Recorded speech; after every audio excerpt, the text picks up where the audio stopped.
The 60th anniversary came and went just like that, and I've been waiting all year for this, so let's just get straight into it. Russell T Davies returns with more of the old gang, but it's not just Series 4 again. At least not totally.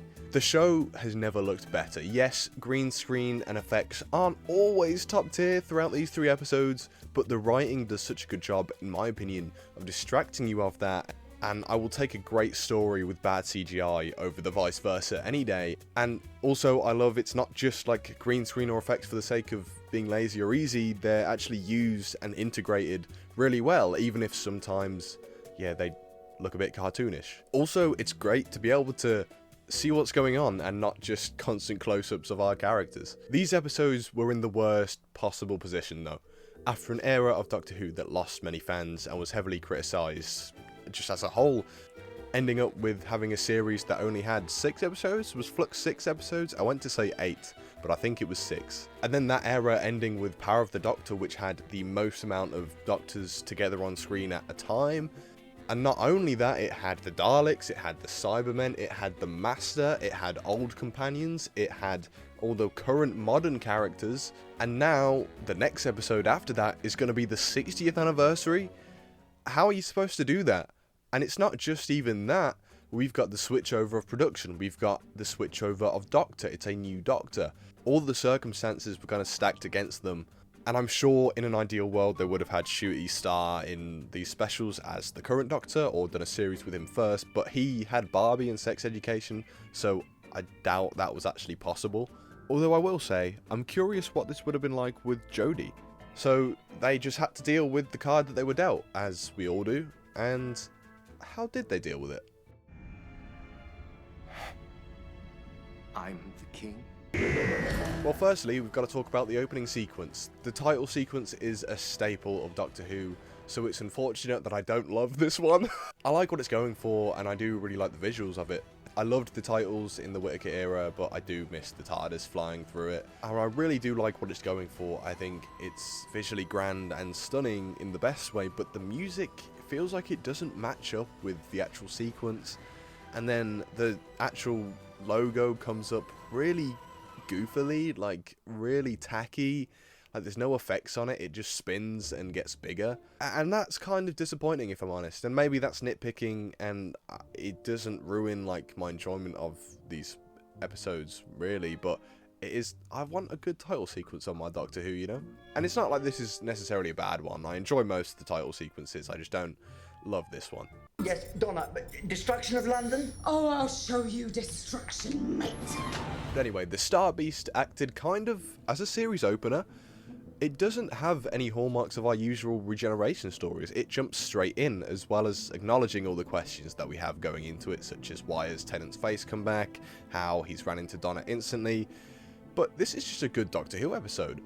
Everything with Beep the Meep was just so fun. Like, if this was it for a 60th anniversary, for sure, yeah, it'd be pretty disappointing. But this is the first of 3, and whilst this plot is all happening, the focus is much more on the characters really, and that can be said for all 3 episodes. But the Meep was hilarious. Miriam Margolyes, I think that's how you say her name, I'm sorry if it's not. She's fucking amazing. Oh my god. The Meep was hilarious, and I loved how Rose connected to the Meep as well due to her feeling different, but it also embraces the goof of this cute alien suddenly becoming a mass murderer, and it's just great fun. The 14th Doctor is mostly 10, but you do feel the fact that he's been Smith, Capaldi and Whittaker in this time. The focus across all 3 specials is at its core about what the Doctor has been through along his lifetime, and returning to Tennant's face in order to face that, being one of the show's most iconic faces, is interesting. And whilst they don't do as much with it as I wish they had, and I think they should have, they do still utilize it. Like, it's not just a redo of the 10th Doctor. There are notable differences. And I've got to talk about the outfit because it's fucking beautiful. It might be better than 10's outfit. Like, 10's is iconic, but something about that blue coat, man. Him running into Donna straight away, and the focus on these 2 in this episode is what makes it. The imminent fear of Donna regaining her memory as the world is swirling around her yet again, and showing how Donna's memory loss has affected her like daily life was really interesting and emotional. The fact that she's got this hole within this period that she has no memory of, and this constant kind of sadness, this hole in her that she doesn't know where it comes from. And that is something that is pretty heartbreaking in the way it's explained, and something that I think a lot of people will be able to connect to, including myself, when we just have these times where we will just struggle and there will just be a hole in us without any real reason, at least that we're aware of. Frankly, I should be happy. I should be really happy. But some nights, I lie in bed thinking, what have I lost? And by this conversation, I was fully invested in the episode. And I mentioned how all three specials are quite character focused, this one more than the other two on Donna. By the end of the episode, we are mirroring the end of time with Wilf, where the Doctor is facing Donna through a glass door, and it is seeming that only one of them can make it out alive. The Doctor has to activate the metacrisis, bring out the Doctor Donna within Donna's mind in order to save London, but obviously that'd kill her. But Donna doesn't even hesitate, she just says, do it. And that all leads to a fake out death with Donna, where I nearly cried. Why did this face come back? I don't know. To say goodbye. Thank God I didn't, because I was at my friend's and that would have been awfully embarrassing. This is where my first flaw kind of arises though. The whole sequence was great, and if Donna actually died here, I think it would have worked really well. But I also think it's pretty genius having the metacrisis split between Donna and her daughter Rose. Like, I think that works fine, I don't have any problems with that. What I do have a problem with is how they can just let it go. It should not be that easy. That feels so Disney, it's written clunkily as hell, and for me it does undermine the ending of Series 4, which is one of the most powerful endings in Doctor Who. That two-parter is my favourite 2 episodes, so that is unfortunate. But that's really my only flaw. Like, I loved the sonic screwdriver and I loved how that was used. It felt like a natural progression, it didn't felt like a massive jump for me. I know it did for some, and I don't blame those of you who did feel that, but just for me, I thought it worked really well. But I loved this episode's focus on Donna and the Noble family, which also has some hilarious moments. This episode was just hilarious. I thought it was so funny. Oh, for the love of God, none of this is real! Hey, Dad's home.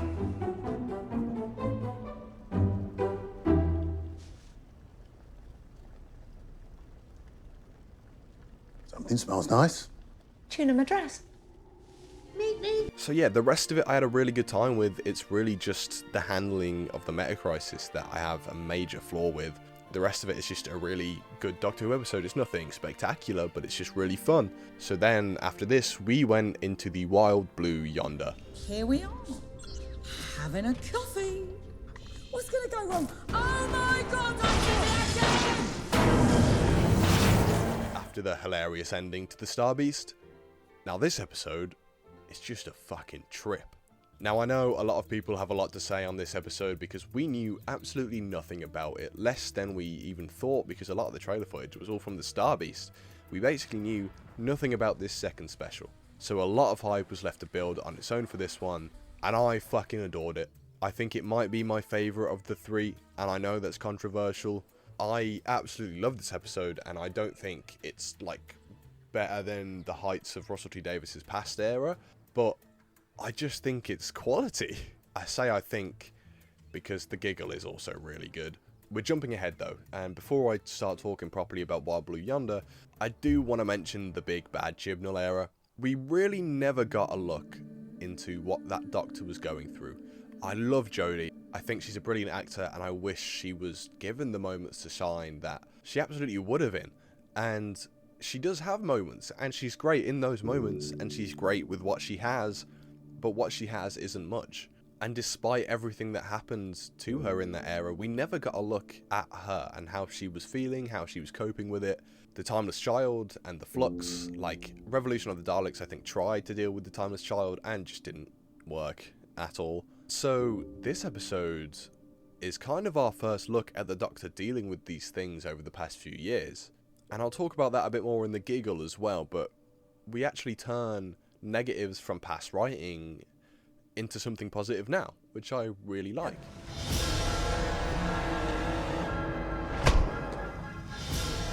It's okay. I'm here. I've got you. Whatever this is, we can... Are you Donna? Anyway, so with this all in mind, I think it's really effective to have an episode that only includes David Tennant and Catherine Tate. Yeah, the green screen and the dude hamming up the liquefy effect is probably the worst part of this episode, but I find the script and performances just so well executed that I'm distracted by that. And also with the effects, like the ship that they're on, the fact that they use the location and that ties so well into the mystery of the episode, like, again, I wasn't bothered by it. I mean, yeah, obviously at first it does take you aback and it's unavoidable that some things are goofy, but it was in my favourite way.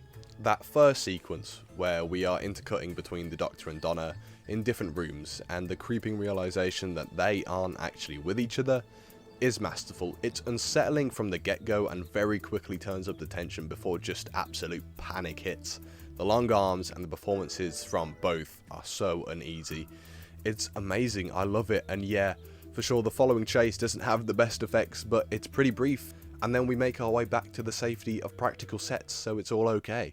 The setting of this episode, as I mentioned, the ship is brilliant, and I love how that ties into the ending and the reveal that the ship is a bomb, which I will get into, but also the fact that they're on the edge of the universe, the edge of creation, and that really builds up these not things, as they're called, the antagonists of this episode. They take the shape of the Doctor and Donna, but we have no idea or even concept of what they really are. They were just out past the border of the universe, just existing, and when the Doctor and Donna arrived, they were able to latch onto something. So yes, the not things are able to copy the Doctor and Donna more effectively as the episode goes on, which leads to some really great scenes of the protagonists trying to figure out who's real and who isn't. The not things version of Donna is talking to the Doctor and reveals it knows about the timeless child, which I never thought I'd hear again. I'm not a fan of it, by the way, but they make really good use of it as well as the flux, because yeah, half the universe was annihilated, all of that happened, and we never got any sign of the Doctor coping with that, or any resolution at all. And Tennant puts some of his best performances as the Doctor across these specials, and I think especially in this episode. The Doctor having to hear all these things that he's just not been looking back at does break him down, and then as it's revealed that this isn't Donna, this is the creature, the heartbreak in his eyes, like, hits me every time. Like, he's just devastated, and it's so sad. And this also sets up all the themes in the giggle that take front and center stage to really work, in my opinion. I love the effects as the not things transform and contort in weird ways. Yeah, they're goofy, but in my favourite Doctor Who way. Like, the green screen and shit I can't defend massively, but this stuff, like, I love this shit. The final act of this episode sees the duo find out that these creatures feed off thought, essentially. The more they think, the more accurately they can recreate them, and also everything they figure out, the not things also figure out. So, as the Doctor realises that this ship is a ticking time bomb, the not things also realise it. And the Doctor has to speed up the bomb, and that leads to a really exciting ending in the bad green screen room, where the Doctor actually chooses the wrong Donna to save, which was terrifying. Like, again, I was on the edge of tears, and was really scared that Donna was going to be out, but it was another fake out, but a more predictable one. But it made the stakes really skyrocket as they'd been slowly rising throughout the episode. They just hit their peak in these final moments, and it was brilliant. And I really didn't know if she was going to make it out. And I know some people find it kind of annoying that the Doctor doesn't really save the day. Like, the TARDIS just luckily comes back because it recognises that they're safe. But I think it works. Like, I don't mind. Because for me, you still have the Doctor actually figuring out it's a bomb and actually speeding it up himself. Like, he puts all of that into motion, which eventually leads to the TARDIS coming back, so I don't mind it. But then obviously they go home and they see Wilf, which is the best thing ever. It was a great scene, and unfortunately it was the only scene that Burning Cribbins was able to film, and just rest in peace, truly one of the greats. I absolutely loved Wild Blue Yonder. It was unexpected, uncanny, cheesy, interesting, and tense. I know it's not for everyone, and I also don't think it does reach the heights of something like Midnight, but I still think it's a really great episode, and the ending where Donna tries to talk to the Doctor about everything he's been through since the last time they met, for a brief moment his walls do come down, and that opens the gate even more to the giggle. And from the giggle's cold open, you know this is going to be a slapper. What a wonderful, wonderful game. Neil Patrick Harris Yep. provides us with one of my favourite villains of all time in the show. The Toymaker is absolutely incredible. Yeah, dude, you fascinate me. Forget White Castle. Let's go get some pussy. Huh? An elemental force who is made to abide by the laws of the game is so incredibly interesting, and Harris has an absolute blast with the character, and oh my god, it's just so fucking good. The dance sequence to spice up your life was something I never realised I needed until now, and now I think about it every day. But not only is he a joy to watch, he is a genuine threat, taunting the Doctor with his past, playing games with him after losing so many years ago. Now, I haven't watched that original episode as well, I felt like I just needed to clarify that. But the way it's revealed that the Doctor tries to cope in how companions of the last few years have survived through their consciousness or something, like how Amy and Rory technically died of old age, you know? But technically, like, they still died. Like, he still lost them. They still died. Clara still died. Bill still died. Half the universe was still annihilated. No matter what, you still have the weight of these things on your shoulders. And the Toymaker forces the Doctor to confront that. I just think everything involving the Toymaker works for me. Being attracted to Earth because of all the hate and games the human race plays with each other, his toy shop transforming and twisting as the Doctor and Donna attempt to find their way out with some horrific and hilarious stuff to be seen along the way. All that said, I can't really argue with the fact that the Toymaker's a little bit one-dimensional, but for me, it just worked fine. Like, it didn't feel like he needed to be any more fleshed out. I think how he was utilised worked well enough for the episode. Yeah, it's not as good as it probably could have been, and his motivations are touched on, and it would have been nice to explore them a little more, but it doesn't detriment the episode for me that they don't. As I say, the Toymaker seems to present a true challenge to the Doctor in more ways than one, not just physically, but emotionally. And what this episode is all about is how, since that first time the Doctor met the Toymaker all those years ago, he's been through so much, and not really dealt with any of it. Not just the last few years, but on the whole, he's not stopped. He just kept running, and never looking back, because it's too painful. This episode, I also saw 14 as a new incarnation more than the previous two episodes. I see elements of so many different Doctors in Tennant's performance, and yes, it is still mainly 10, but there is technically a reason for it that we find later on. It hammers home how the Doctor is on his last legs, and he's just tired, and I really like that. And before I talk about the major stuff at the end of the episode, I think everything up until that point is amazing. The usage of Stooky Bill is awesome. The sequence in the Toymaker's realm with the dolls is more great, scary, goofy Doctor Who action. Everything with Unit and how everyone is constantly thinking they're right, that's great. That's a really interesting plot to set up, and I love the kind of commentary that that provides. However, that plotline doesn't really feel majorly developed. It never really played a part in the story after it set itself up. The story shifts more directly to the Doctor and the Toymaker, and the only downside to that is that it leads to the stakes in the final act not feeling as strong.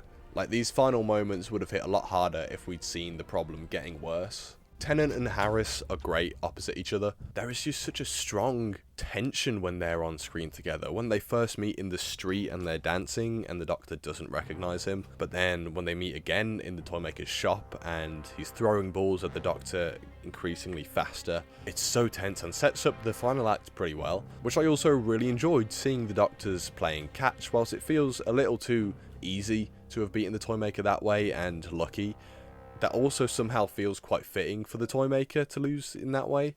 But yes, I said the Doctors because this does end up as a multi-Doctor story.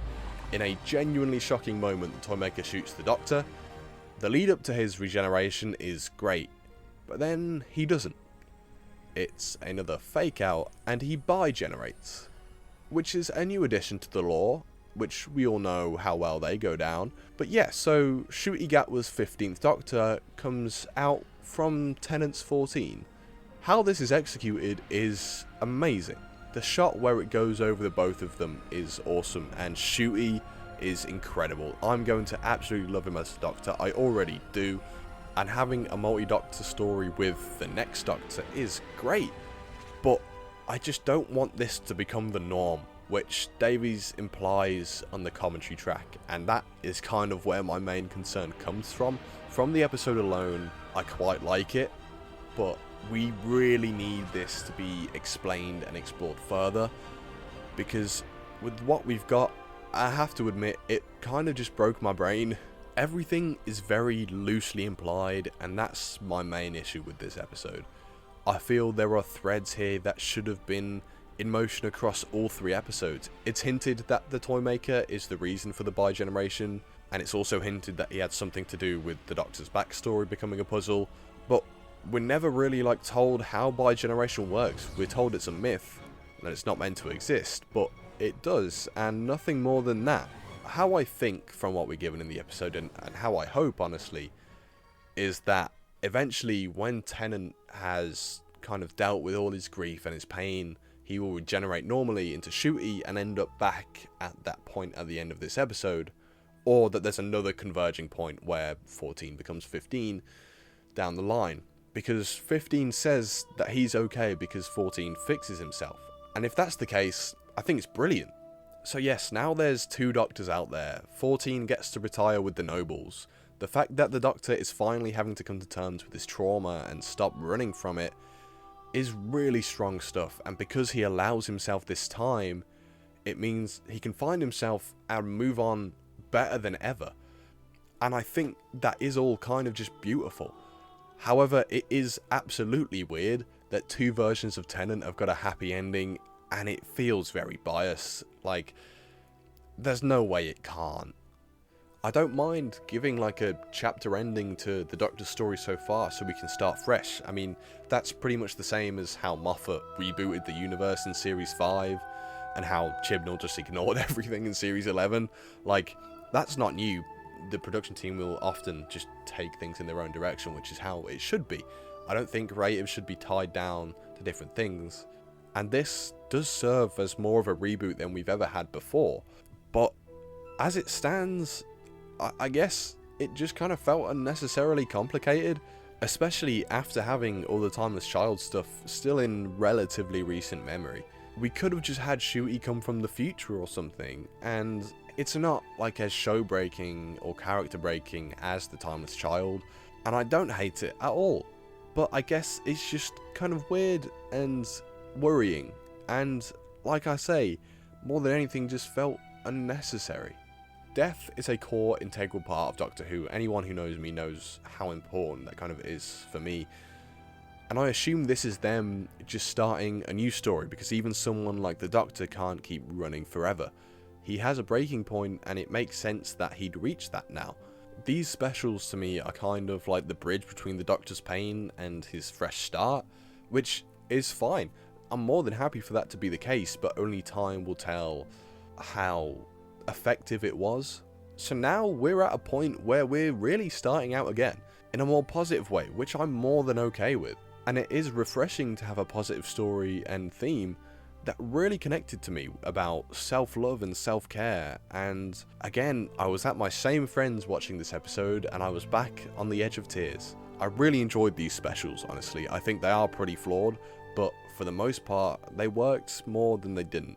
Murray Gold returning is also kind of the person who satisfied my 60th anniversary nostalgia needs. Reusing past music in new ways was really fun, picking up on the little notes across the 3 episodes, as well as just some new music altogether. It was all awesome. Also, I totally forgot to mention the new TARDIS. One of my favourites, if not my favourite. How can you not possibly love this? This is amazing! It changed! Oh, you clever thing! Look at that! But I think the biggest issue with these episodes were that they were almost too isolated from one another. I think if they were connected by more than just the endings following into one another, it would have created more of an event and also would have allowed aspects of the giggle to breathe and expand. I just don't understand why these 3 episodes weren't connected as more of a trilogy. I think that would have made a better story and a better anniversary, but what do I say? I'm not the showrunner, fuck knows. And also the explanation for Tennant kind of getting his face back is too kind of flimsy for me. Like, it's too loose. It's not really cemented in my mind, because Donna says she believes that Tennant's face has come back because he's wearing himself out, and that because it's time for him to come home and retire, as he does. The wearing himself out thing I was kind of into and thought that might go somewhere and that might be brought up again, but it's not. So I was a little bit disappointed by that. But as I say, I did really enjoy these, and I know I've had quite a few flaws with them, but across the board I was happy with the 60th anniversary, and what it's done more than anything is just made me excited for the future, and I feel like that was the main goal. After so much negativity, which these episodes are clearly aware of that the show's has throughout the Whittaker era, this is a new kind of beginning. Maybe, I don't want to speak too soon, but maybe, just maybe, I can start enjoying Doctor Who again. But what did you do that for? Who sees a ladder and just pops on? A ladder in the sky, and you thought, yeah, I'll give that a go, babe.